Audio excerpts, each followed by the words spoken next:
Ang Kalakasipi na kami ang una. Siyudad ng Kalaka, nangunguna. Yes na all Kalakasipi na. Yes na all Isang lugar dito sa Batangas, isang simpleng sityo na puno ng saya at kwento. Dito, bawat kanto, bawat ngiti ng tao, at bawat tunog ng kalikasan ay may sariling kwento. Dadaan sa pagdadada, ang kailangan gawa lang ng gawa. Itong Kalaka, naging malayo na ang narating.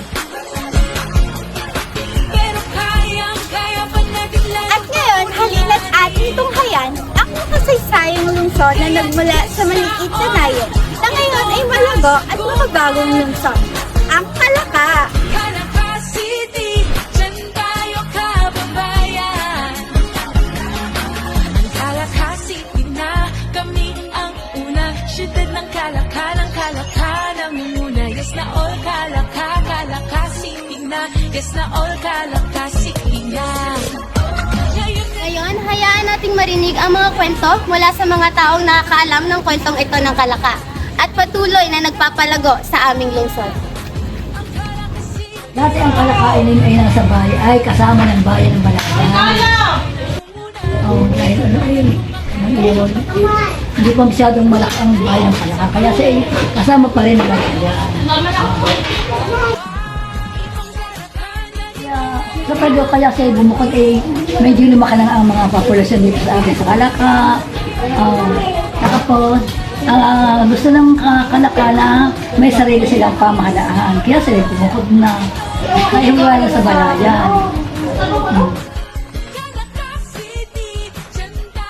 Kung siya bumukod ay, yan ay noong May 10, 1835. Nakalagay ko yun. Ang Kalaka po ba may bayani po? Meron ko isa. Veterio Marsigan. Ayun ang bayan niya. Sino po, ano po naging... Veterio Marsigan. Ayun, yung revolto. Ano po naging contribution niya sa Kalaka? Ayun, during Spanish time, yung mga ng Gera yan.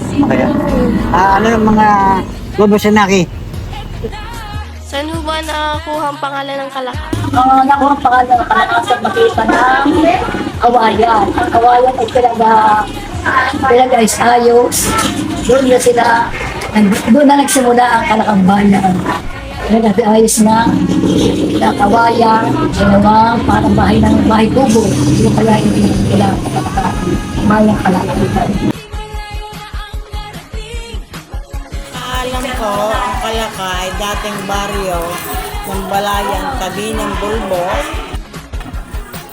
Kwento sa akin ng aking kaluluhan ay may tribo daw na pangalan ay Kalaka. Sa tuwing magkakasalubong daw ay binabati kaya naging Kalaka ang tawag din eh. Ang mga leader na nanguna sa pagtatag ng bayan ng Kalaka ay sina Rufil Panong Bayan, Cayetano Buhay, Juanario Panong Bayan, Valentin Capascia, Juan Sanggalang at si Diego Numerable. Nawang city ang Kalaka upang mapalago pa ang ekonomiya. Mas maraming pondo at proyekto para sa mga mamayanan. Mas maraming oportunidad para sa negosyo at serbisyo. Ito ay isang hakbang para sa mas mabilis at pag-unlad ng bayan. May dalawang kwento kung paano nakuha ang pangalan ng Kalaka. Una, mula sa pagbati ng mga katutubo na Kalaka na posibleng nangangahulugang kapantay o kasama. Padalawa, mula sa salita na Kalaka, isang material na ginamit sa paggawa ng bamboo roofing na nakita ng mga Espanyol, kaya tinawag nilang lugar ang Kalaka.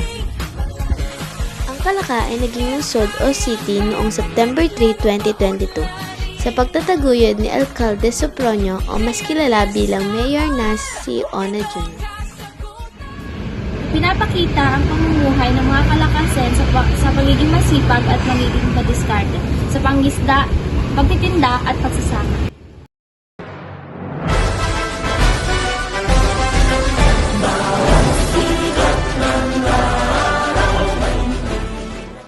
Ang pinagkaiba ng pagsasaka noon sa pagsasaka ngayon? Ay malaki siya kakaiba. Dahil noong walang bili na abuno, ngayon mayroon. Tsaka pinansyal. Ano po ang binibigay ng sa mga mangingisda? Bisan ay panghuli ng isda, kawil, tansi, gamit na pamain. Ano po ang pagkakaiba ng Noon, ang masasabi ko medyo mahirap pero masarap dahil noon walang magdating ng pollution. Medyo mura nun ang bilihin. Halos lahat nakakapagtanim pa kami. Kakaiba na ngayon ng panahon, tulad ng dati. Noon, nagkakahilap kami, ngayon gasto na lahat, kuryente. Napakalaki ng pag-ispan.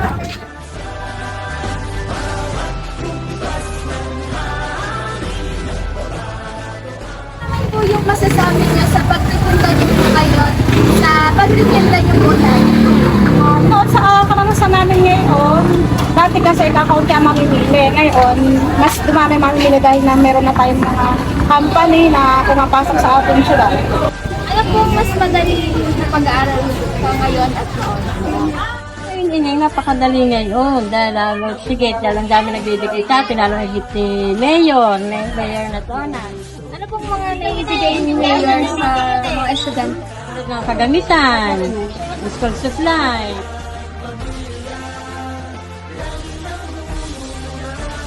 Mas madali at bukas ang pag-aaral dahil sa pag-unlad ng bukas.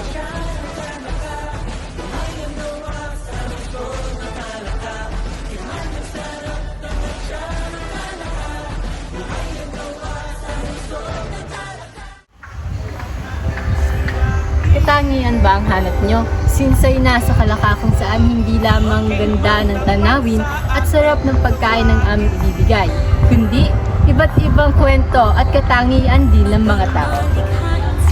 Bawat Iloqueños ay may sariling kwento at espesyal na agad.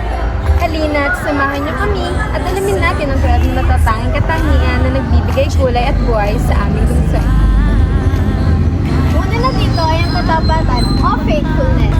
Ang Kalakasan ay nagtataglay ng katapatan hindi lamang sa sarili, kundi maging sa kapwa, lalong-lalo na sa komunidad. Isa pa ay ang pagiging malikhain o ang creativity. Ang pagiging malikhain ay isa sa mga talento ng mga taga-Kalaka.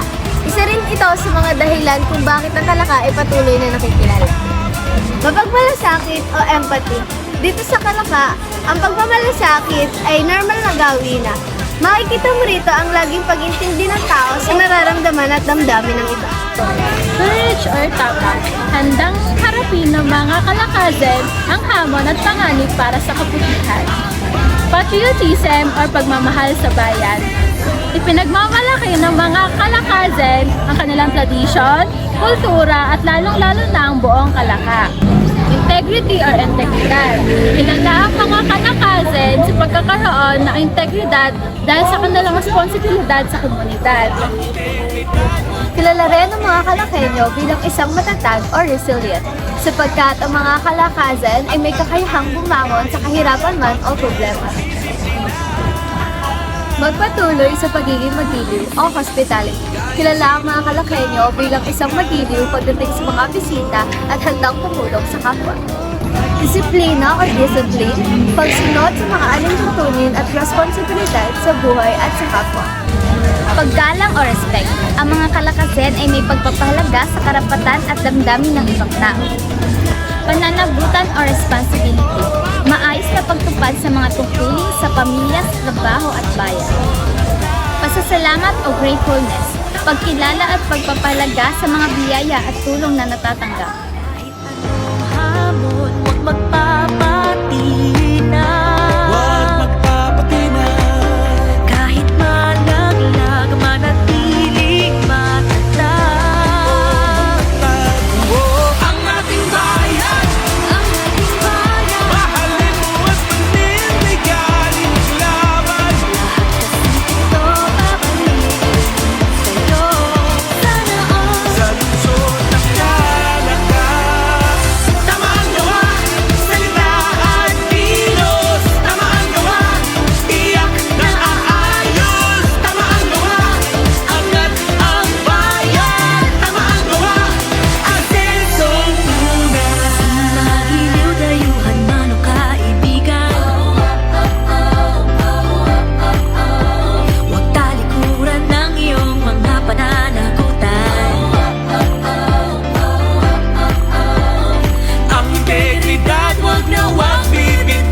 something na siguro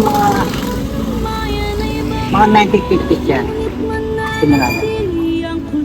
Kasi inabot ko na eh. Yung mga piyesa dito yun.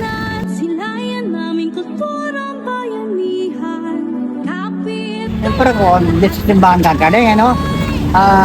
Ang nag-ano, yung pare. Sa kapal, pinakala nila. Hanggang sa salong. Hanggang sa ano. Tapos, babalik din nyo.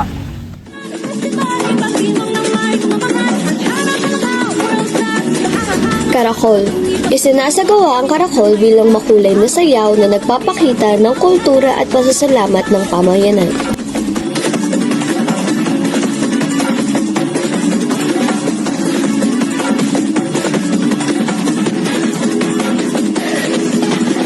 Higantes. Ang mga higantes ay sumisimbolo sa kasaganahan at malikhaing diwa ng mga kalakasan.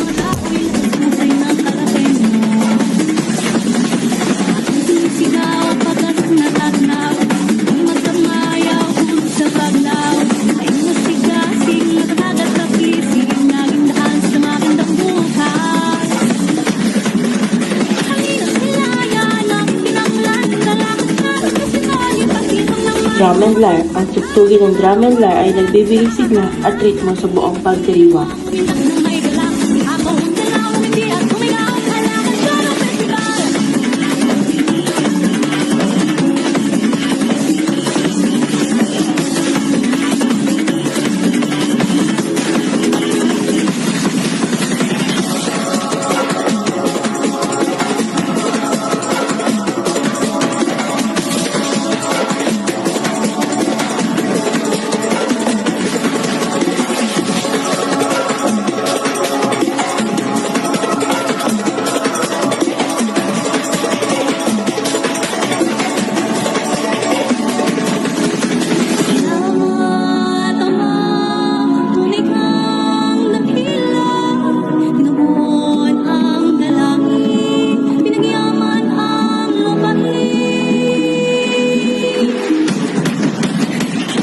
Dance competition. Ipinapakita sa mga patimpalak sa sayaw ang talento at pagkakaisa ng komunidad.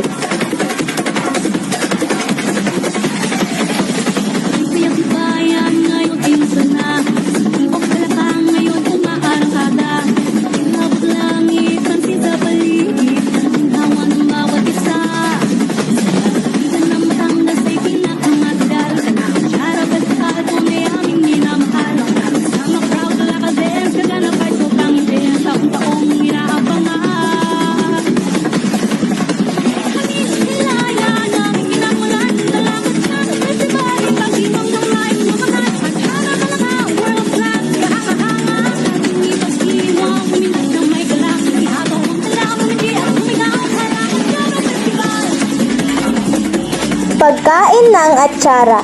Ang pagkain ng atsara ay sumisimbolo sa pagkakakilanlan at tradisyon ng Kalaka. Kapag bumisita ka sa Kalaka, huwag mo kalimutan tikman ang aming pinagmamalaking atsarang Kalaka. Kain na!